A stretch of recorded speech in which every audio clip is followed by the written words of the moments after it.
Привет, Russia. I'm here filming from London because of the current craziness. I'm actually meant to be over there in Moscow at the moment. I'm enrolled in the Higher School of Economics doing another degree.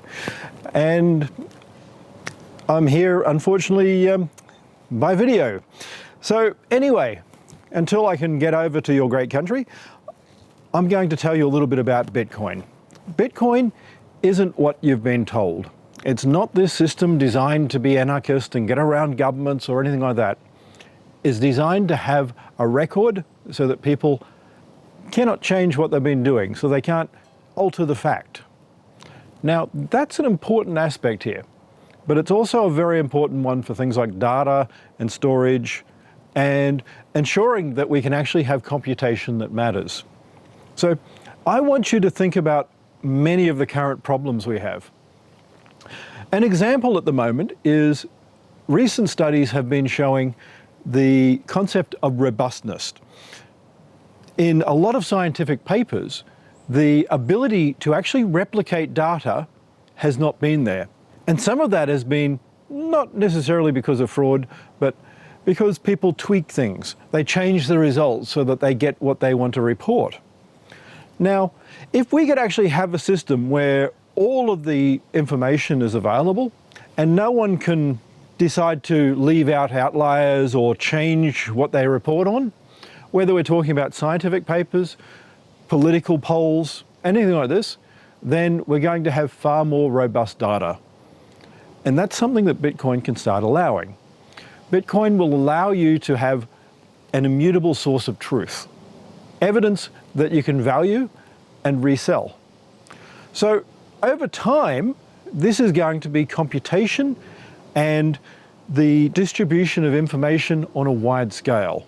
When I created Bitcoin, I didn't really see just this idea of everyone running things everywhere. That's not how Bitcoin works, and it can't. If you think about it for a moment, the consensus mechanism in Bitcoin is very simple. It's a creation of blocks. And that doesn't matter on any copy either. So if you're on Litecoin or Ethereum, it's still about the creation of blocks. And only a small number of nodes will ever create blocks. No matter what you say about the size of blocks or anything like this, the number of blocks being created on Bitcoin at the moment is minuscule. There have been 98 nodes on the entire history of Bitcoin since 2011. So there's not a lot of nodes out there, and there never will be. It's not about radical decentralization. It's about having robust systems that survive. So whether we see attacks, like hackers or whatever else, your information and your data is going to be safe. But more important than this, it's not only that it's safe, it's that over time, you have value on your data. It's basically the system that allows you to actually value information.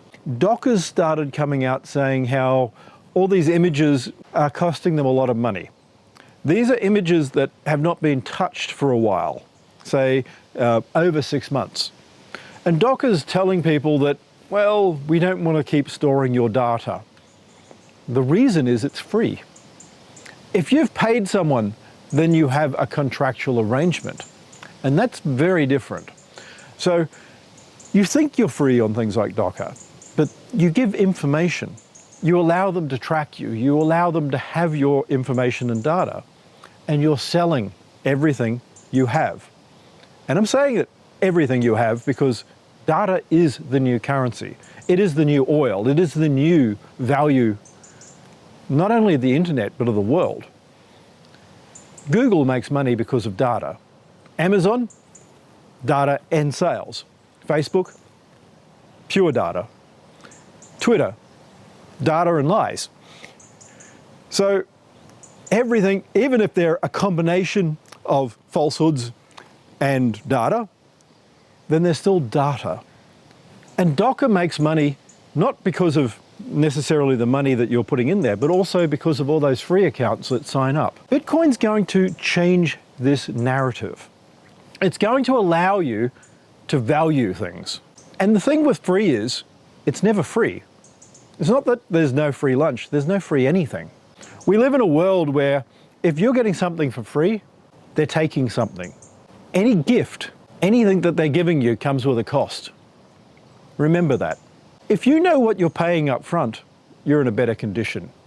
You can actually plan, and you know what people are taking from you. And you know the long-term benefits and the long-term costs. And that sense of being able to actually plan is important.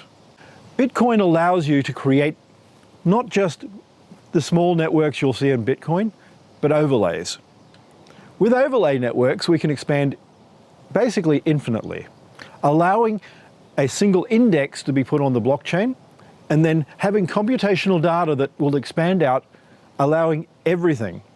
So the future internet, the metanet, will basically be something that is a commercial version of the internet, something that is not small, something that is not free, because the internet's not free.